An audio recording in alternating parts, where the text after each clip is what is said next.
I'm standing in my brother's half-demolished kitchen, surrounded by 3 contractors who look like they'd rather be anywhere else. Charlie sits in his wheelchair by the breakfast bar, his face a perfect portrait of defeat. "So you're telling me his card was frozen because he installed a ramp without permission?" I ask, my voice rising with each word. The head contractor, Dave, according to his embroidered shirt, shifts uncomfortably. "The HOA president said the modifications were unauthorized. I'm just the messenger, man." "It's a wheelchair ramp," I say, gesturing to Charlie. "For my brother who, in case it isn't obvious, uses a wheelchair." Dave shrugs helplessly. "Look, we got 3 separate notices. Then yesterday, when Charlie's card didn't go through for our scheduled payment, we had to stop work. Company policy." Charlie wheels forward slightly. "Jake, it's not their fault." "No, it's not," I agree, then turn back to Dave. "But someone decided they could just freeze my brother's bank accounts, and that is absolutely someone's fault." My phone buzzes. Unknown number. "Jake Reynolds? This is Officer Martinez. We've received a complaint about illegal construction at Whispering Pines Condominiums, Unit 14B. "Perfect. Just perfect." "I'll be right there, officer," I say, ending the call. I look at Charlie and the contractors.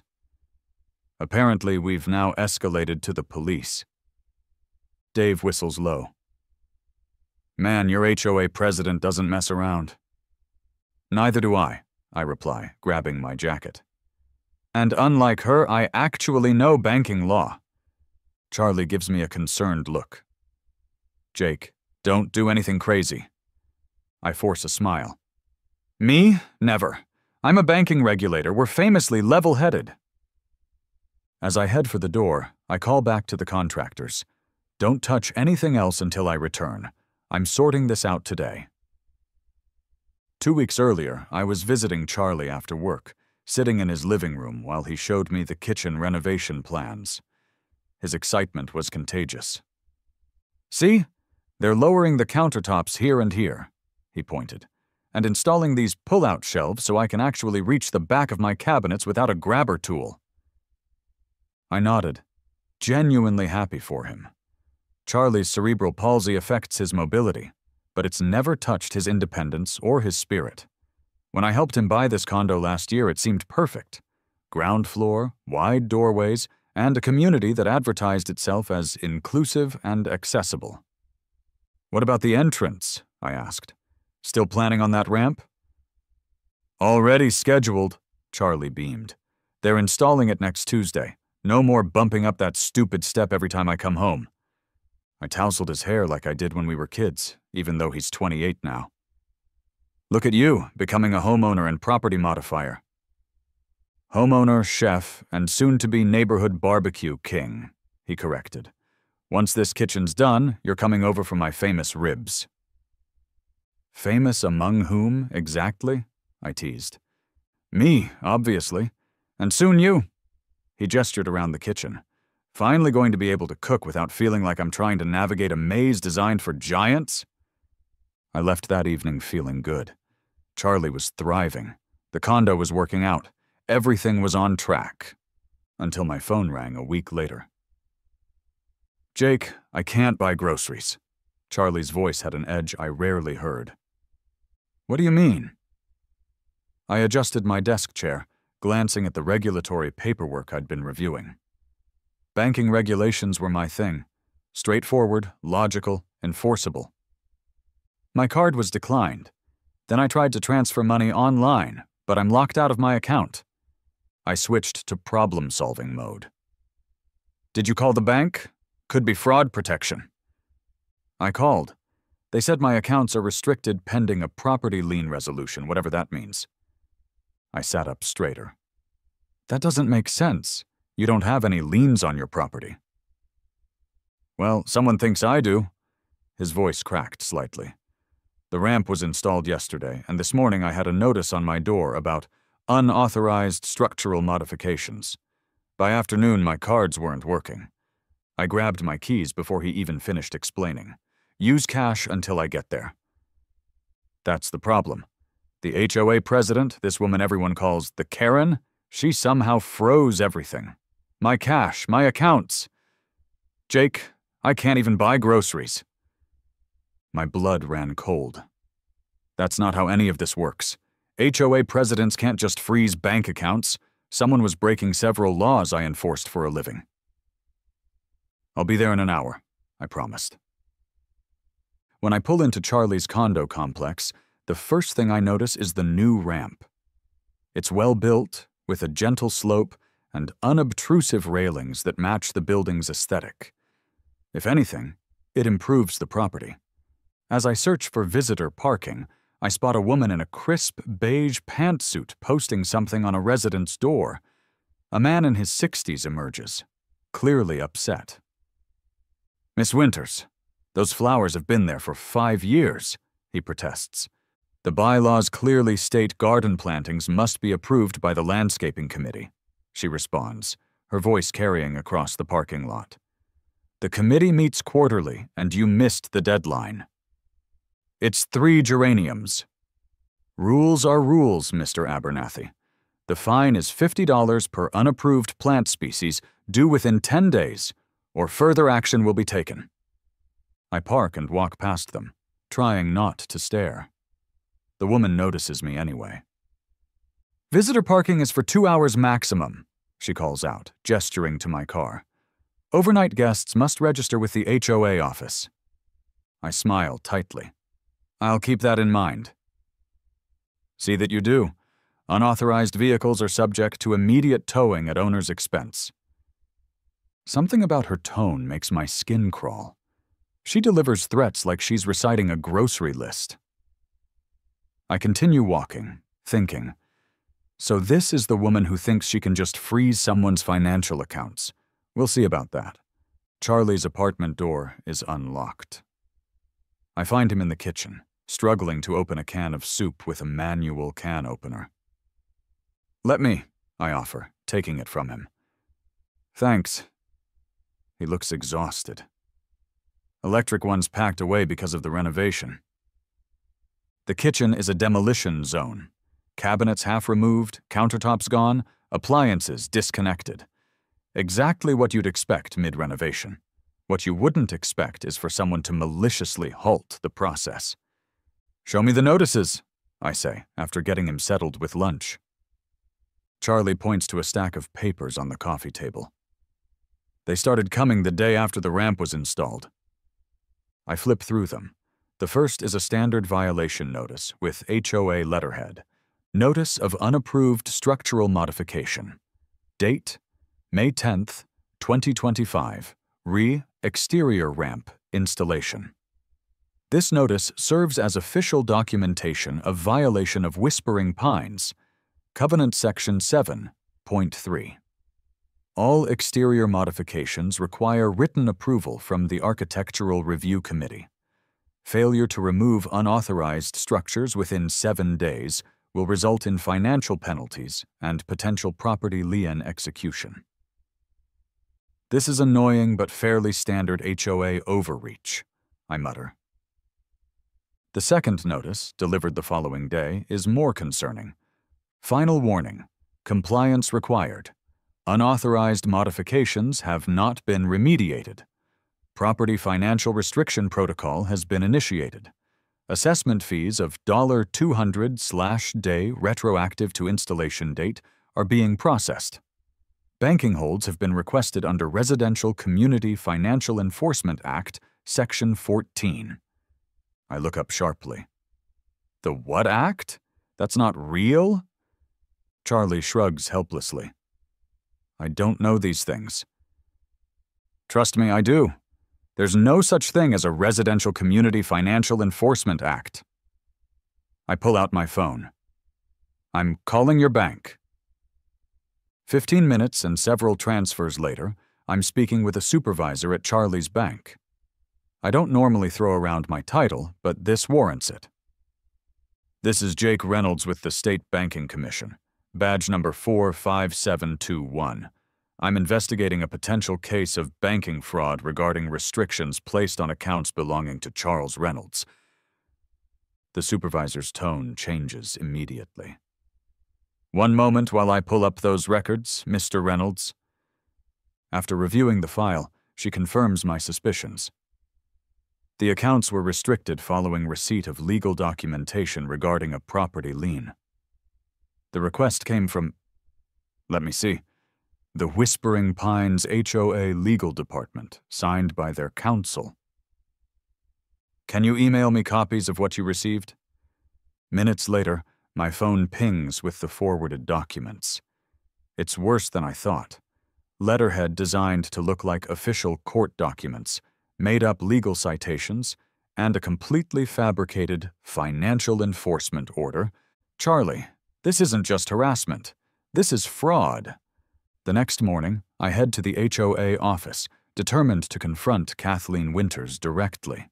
The office is a small room near the community pool, with Whispering Pines Homeowners Association stenciled on the door in gold letters. The woman behind the desk looks up nervously when I enter. Her nameplate reads, "Denise, Administrative Assistant."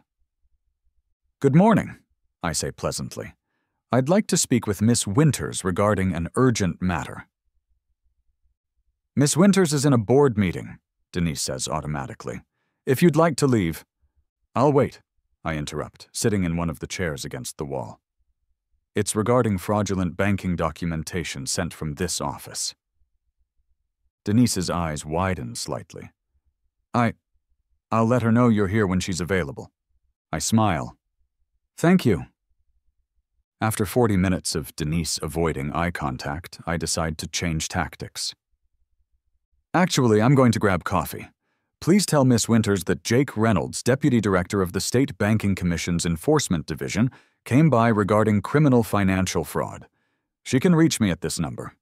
I write my cell on a message slip and slide it across the desk. Outside, I run into a small group of residents gathered near the mailboxes, speaking in hushed tones. They fall silent when they notice me.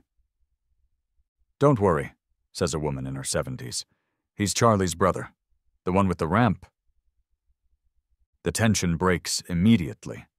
A balding man steps forward. "You're fighting the Karen? Good luck, buddy. She's got the board wrapped around her finger."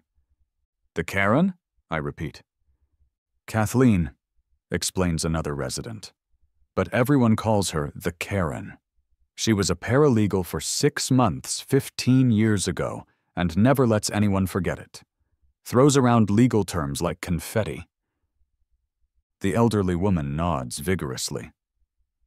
"She claimed my bird feeder violated the avian attraction statute and threatened to contact the residential zoning authority if I didn't pay a special assessment." "There's no such statute," I say. "Well, I know that now," she huffs. "But I paid the $150 because I was afraid." One by one, they share similar stories. Fake violations, made-up regulations, invented fees. And for those who resist, escalating consequences that somehow always affect their bank accounts, credit scores, or property records. I pull out my phone and open my voice recorder app. "Would you be willing to make official statements about this? It could help build a case?" Just as they're agreeing, a police cruiser pulls into the parking lot. Officer Martinez, young, fit, and clearly tired of HOA disputes, approaches our group.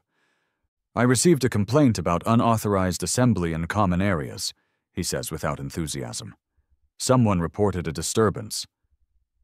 Before I can respond, Kathleen Winters appears, striding across the lawn like she's leading a corporate takeover. "Officer, thank goodness you're here," she says. "This man has been harassing our staff, and now he's inciting residents against the lawfully elected HOA board." Officer Martinez looks at me. "Sir, can I see some ID?" I produce my wallet, showing both my driver's license and my banking commission credentials. "Jake Reynolds, Deputy Director of Enforcement. I'm here because Miss Winters has been impersonating legal authorities to fraudulently freeze banking accounts." Martinez studies my ID carefully. "Sir, HOA disputes are civil matters." "Officer, Fraudulently freezing someone's bank accounts by impersonating a legal authority is actually a criminal matter, I explain calmly. I can have my office send over the relevant statutes if that would help. Kathleen steps forward. This is absurd. As HOA president, I have full discretionary powers to enforce compliance measures against covenant violations. The documents in question were standard notification templates. Her confidence is almost impressive. She's either completely delusional or a very practiced liar. Martinez looks between us, clearly wishing he were anywhere else. Look, folks, I'm not here to mediate HOA policy. If there's no immediate disturbance, I'd suggest you work this out through proper channels. That's exactly what I'm trying to do, I say. The proper channel for banking fraud is the Banking Commission and possibly the District Attorney's Office. Martinez hands me his card. If you find proof of what you're claiming, call me directly. For now, please don't block the common areas. After he leaves, Kathleen gives me a tight smile. Banking fraud? Really? Perhaps your brother should have thought about consequences before installing unauthorized structures. It's a wheelchair ramp, I reply, for his disability, which is protected under federal law. The ADA doesn't override our covenant agreements, she says dismissively. Now, if you'll excuse me, I have actual HOA business to attend to. As she walks away, the elderly woman with the bird feeder problem whispers, "See what we're dealing with?" I nod. I see exactly what we're dealing with. That evening, we gather at Dino's Italian restaurant just outside the condo complex. Charlie, myself, and 4 residents brave enough to openly oppose Kathleen.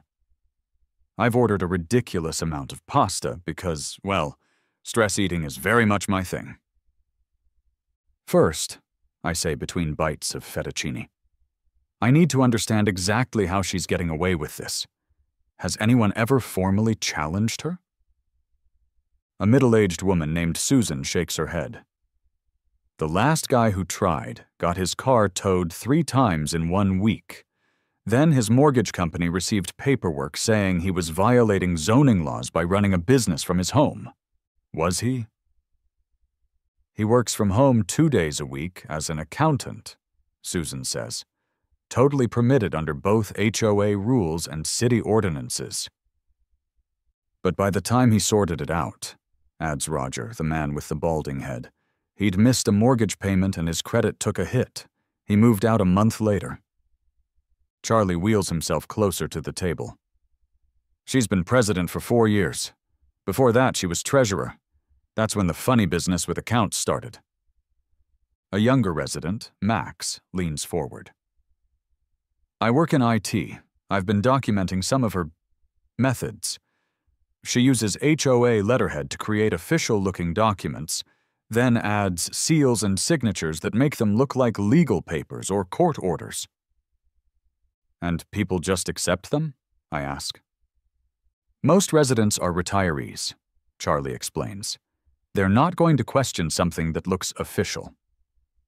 Financial institutions should know better, I mutter. Not when she poses as their lawyer, Max says, pulling out his tablet. Look at this. He shows me emails Kathleen sent to various banks, credit unions, and mortgage companies. They're all sent from kathleen.winters@whisperingpineslegal.com, with a signature block identifying her as Kathleen Winters ESQ and Chief Legal Counsel. The HOA doesn't have in-house counsel, Roger says. She made it all up. I whistle low. That's multiple felonies right there. Unauthorized practice of law, wire fraud, identity theft. So what do we do? Susan asks. I tap my fork against my plate thoughtfully. Karen thinks she's playing with legal power? Let's show her what real regulatory authority looks like. The next morning I meet Charlie and the contractors at his condo. Dave looks skeptical when I tell him they can resume work. Look, we've been blacklisted from 3 communities already because of HOA disputes, he says, nervously adjusting his tool belt. I can't risk my business. I understand, I say. But I'm telling you as a state banking official that the financial hold on my brother's accounts was fraudulent and is being removed today. If it helps, I can pay you cash for the next phase until everything's sorted. Dave exchanges looks with his crew. What about the stop work order? Show me. He produces a document that looks like it came from the county building department. Except I know the county's letterhead, and this isn't quite right. The font is different, the seal slightly misaligned. This is fake, I say, pointing out the discrepancies. Call the county if you don't believe me. There's no stop work order on this property. Dave's shoulders relax slightly. Man, I knew something felt off. That Winters lady tried to get us to remove the ramp, too. Said she'd file a construction abatement order if we didn't tear it out. I told her that's not even a real thing. Keep working, I tell him. I'll handle Kathleen. After the contractors get back to work, I make some calls. First to Charlie's bank, providing documentation proving the fraudulent nature of the hold. Then to my office, requesting an official investigation into potential banking fraud originating from Whispering Pines HOA. Finally, I file a formal modification request for Charlie's already installed ramp, backdated to before installation. It's completely unnecessary under ADA protections, but I want to create a paper trail. I want Kathleen to respond officially. Max has helped set up monitoring on the HOA's outgoing communications. If Kathleen attempts to interfere with Charlie's finances again, we'll have her. You sure about this? Charlie asks as we review the plan. She seems pretty vindictive. I'm sure, I reply. Banking regulations aren't suggestions. They're federal law. Charlie smiles for the first time in days. My big brother, the banking superhero. Hardly, just someone who actually understands the rules she's pretending to enforce. The monthly HOA meeting is held in the community clubhouse, a space that normally hosts bridge tournaments and book clubs. Tonight, however, the tension is thick enough to cut with a knife. Attendance is triple the usual number, word having spread about the showdown between banking brother and the Karen. Charlie and I take seats near the front. I've brought a folder containing printouts of the Fair Housing Act, ADA accommodation requirements, and state banking regulations regarding fraudulent financial holds. Kathleen enters exactly at 7 p.m., flanked by 2 board members who look thoroughly uncomfortable. Her face tightens when she spots us, but she quickly resumes her professional mask. Let's bring this meeting to order, she announces, tapping a gavel unnecessarily. First item, approval of last month's minutes. The meeting proceeds with excruciating slowness through routine business. When they finally reach new business, Kathleen attempts to skip over Charlie's ramp issue entirely. Excuse me, I interrupt politely, raising my hand. I believe there was a formal modification request submitted regarding Unit 14B. Kathleen's smile doesn't reach her eyes. That matter is under review by the Architectural Committee. Actually, I say, standing up, I'd like to address it now since it involves potential violations of federal disability protection laws. Murmurs ripple through the room. Kathleen's eyes narrow. Mr. Reynolds, we have procedures. Procedures that don't override federal law, I counter, stepping toward the front of the room. My brother submitted proper documentation for a necessary disability accommodation. Instead of processing it appropriately, someone from this HOA sent fraudulent legal documents to his bank, resulting in an illegal financial hold. Kathleen's face flushes. That's a serious accusation, Osh. It is, I agree. And I have copies of the documents right here. Can you point to which section of the bylaws prohibits accessibility modifications? Or perhaps which section authorizes the HOA president to impersonate legal counsel? The room grows eerily quiet. One of the board members, an older gentleman with a bow tie, clears his throat. "Miss Winters, is this accurate?" "Of course not," she snaps. "Mr. Reynolds failed to follow proper protocols for structural modifications. The financial consequences were clearly outlined in our covenant enforcement procedures." "May I see those procedures?" I ask innocently. "Specifically the part that allows you to contact financial institutions and freeze accounts?" That's not." For the first time, Kathleen seems flustered. "There are consequences for violations. That's all." Other residents begin raising their hands, emboldened by the confrontation. "What about my improper mailbox height fine and my unauthorized tree pruning penalty? You told me my holiday lights violated the seasonal illumination ordinance." Kathleen bangs her gavel repeatedly. "Order. These individual complaints are not on today's agenda." "Maybe they should be," suggests Bowtie, looking increasingly concerned. "I wasn't aware of these enforcement actions." "Because they weren't board authorized," I explain. "They were unilateral decisions made by Miss Winters, often using fabricated legal terminology and fraudulent documents." Kathleen stands suddenly, gathering her papers. "This meeting is becoming unproductive. We'll reconvene next month after proper agenda items have been submitted in writing." She storms out, pausing only to hiss at me. "You'll regret this little stunt. There are consequences for troublemakers in this community." After she leaves, residents crowd around Charlie and me, sharing their stories and offering support. The remaining board members look shell-shocked. "I think," says Bowtie, "we need an emergency board meeting. Tomorrow." The next morning, the contractors arrive to find an official-looking stop work order plastered on Charlie's door. Dave calls me immediately. "Dude, this looks serious," he says. "County seal and everything." "I'll be right there," I promise. When I arrive, I examine the notice carefully. It's an impressive forgery, almost perfect. The county logo, the formatting, even the signature of the chief building inspector. But there are subtle tells. The paper quality isn't right, the watermark is missing, and the citation numbers reference non-existent code sections. "This is completely fabricated," I tell Dave. "She's escalating from banking fraud to impersonating government officials." I call my contact at the county building department, who confirms no such order exists in their system. "Keep working," I tell the contractors. "I'll handle any fallout."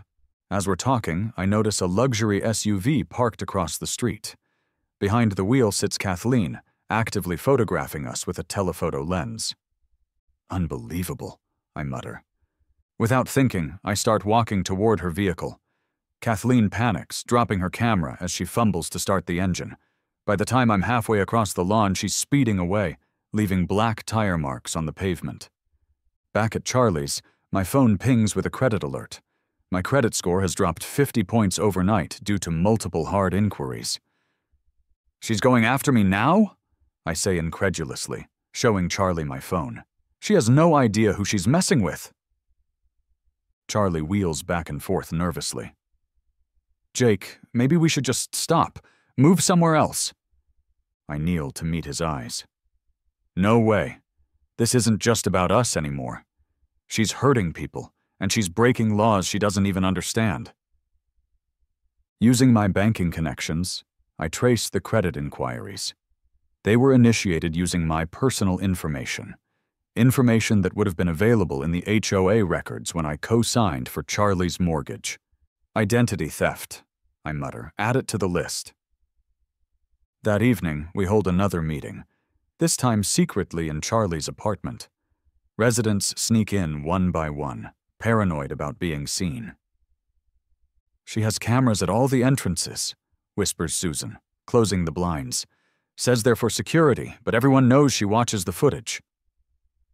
I've created an evidence board mapping all of Kathleen's fraudulent activities. The residents add their own experiences. She told me my garden gnomes violated the decorative figurine height restriction and fined me $200, says an elderly man named Gilbert. I paid because I was afraid she'd put a lien on my property. She does this because it works, I explain. Most people just pay rather than fight. So what's the plan? Asks Max. Tomorrow, I say. Everyone files formal complaints. Banking fraud with the State Commission, unauthorized practice of law with the Bar Association, identity theft with the police, and mail fraud with the postal inspector. Isn't that excessive? Asks a timid woman in the corner. No, I reply firmly. It's exactly what she deserves. She thinks she knows how the system works. Let's show her what happens when you mess with people who actually know the law. My trap works perfectly. Kathleen can't resist responding to Charlie's backdated modification request. She sends another fraudulent letter to his bank, this time claiming the property has been condemned due to unsafe structural modifications. The bank, now on high alert thanks to my earlier intervention, flags the communication immediately and forwards it to me.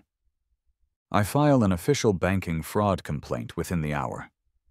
By afternoon, Officer Martinez returns, this time with Detective Wilson from the Financial Crimes Division. We've received multiple complaints regarding fraudulent financial communications originating from this HOA, Detective Wilson explains as we walk toward the HOA office.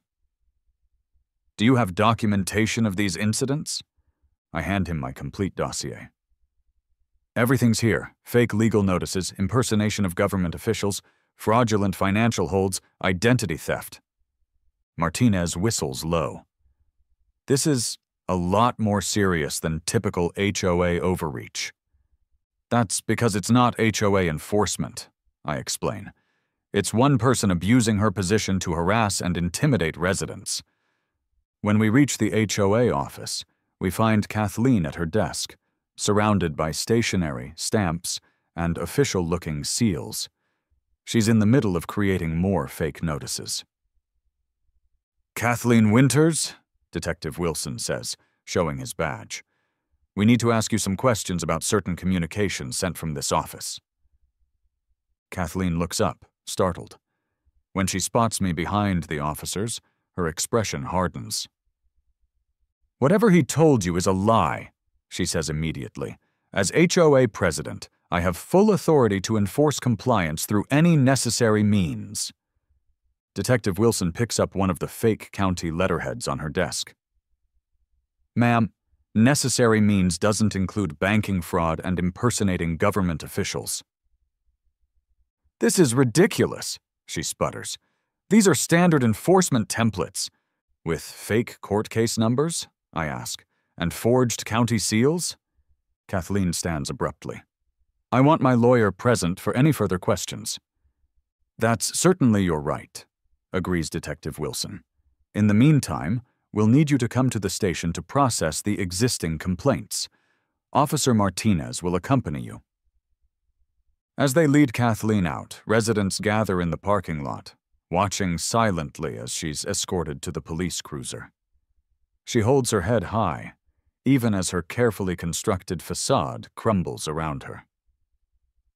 This isn't over, she calls to me as Officer Martinez helps her into the back seat. I know people on the city council. I can't help but laugh. I'm sure they'll be fascinated by your creative interpretation of banking regulations. After the police leave, the remaining board members call an emergency meeting. They unanimously vote to remove Kathleen as president, pending the outcome of the criminal investigation. We had no idea, Bowtie tells me apologetically. She handled all the enforcement matters directly. Maybe that's the problem, I suggest. No single person should have that much unchecked authority. They offer me Kathleen's position on the spot. I decline. Trust me, you don't want a banking regulator running your HOA. I'd make you document everything. Instead, I help them establish new, reasonable guidelines for covenant enforcement. Charlie's ramp is officially approved, along with all other pending accessibility modifications. The contractors return the next day to resume work, joined by volunteer neighbors eager to help. Dave seems bemused by the sudden community spirit. "Never seen anything like this," he admits as residents help carry in new appliances for Charlie's kitchen. Usually HOAs are where community goes to die. "Sometimes," I tell him, "you just need to remove the person killing it." 3 months later, I visit Charlie's fully renovated apartment. The kitchen is beautiful. Lower countertops, accessible appliances, pull-out shelves, and enough space for his wheelchair to maneuver easily. "What do you think?" he asks proudly, demonstrating how he can reach everything without assistance. "It's perfect," I tell him honestly.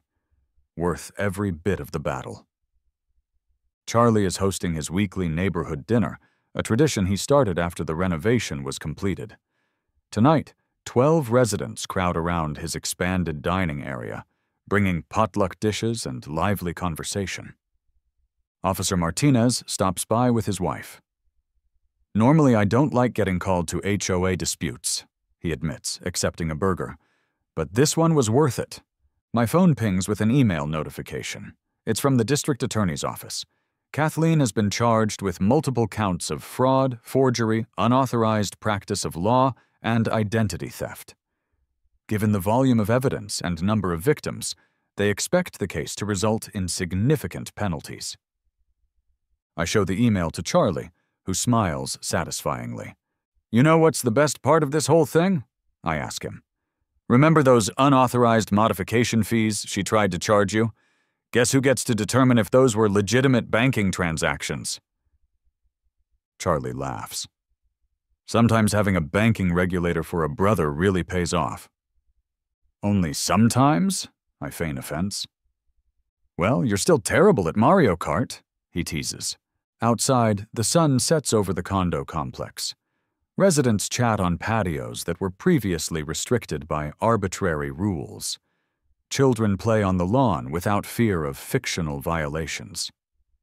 And at the entrance to Charlie's unit, a simple wheelchair ramp, the spark that ignited it all, serves as a daily reminder that sometimes standing up for what's right means taking down those who stand in your way. Especially when they mess with your brother's bank account. Especially when you're the state banking regulator.